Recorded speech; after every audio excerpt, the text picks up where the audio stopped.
God is dead. Perhaps you've heard Friedrich Nietzsche's famous and controversial quote before, but what does it really mean? And why do so many people claim Nietzsche was a Nazi and his ideas laid the foundation for the Holocaust? Let's take a look at Nietzsche and Nazism. Friedrich Nietzsche was an existentialist philosopher. Existentialism is all about you. Social institutions such as religion traditionally impose values upon people, who accepted these values as inherently good and worthy of pursuing.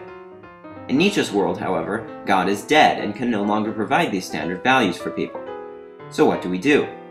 To solve this problem and prevent oneself from descending into nihilism, which is the rejection of values and the belief that life is meaningless, Nietzsche came up with the idea of the Übermensch, or superhuman. The Übermensch realizes that he or she is an individual and creates values for him or herself in an attempt to give life meaning. But what does this all have to do with Nazism? While many claim that Nietzsche was a Nazi and his ideas laid the foundation for the Holocaust, others maintain that there's no evidence to suggest Nietzsche had any influence whatsoever on Nazi ideals. After all, Nazi Germany preferred extravagant propaganda to thick philosophical texts, and it's doubtful Hitler ever extensively read any of Nietzsche's work. If Nietzsche did impact Nazism, it was most likely due to his sister, Elizabeth, who edited and published much of his unfinished work after his death, altering his writing to align more closely with Nazi beliefs. Nonetheless, Nietzsche's original philosophy could be contorted to reflect Nazism.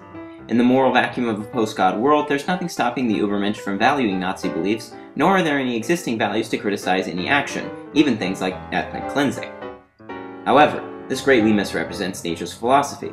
First of all, Nietzsche believed the Übermensch acted out of a love for life to give it meaning, which definitely doesn't justify genocide. Secondly, though, and perhaps more importantly, Nietzsche's philosophy focuses on the individual so much that taking notice of others, let alone oppressing them, isn't and never was a part of it. The Übermensch is too busy feeling great about him or her individuality to care what happens to other people.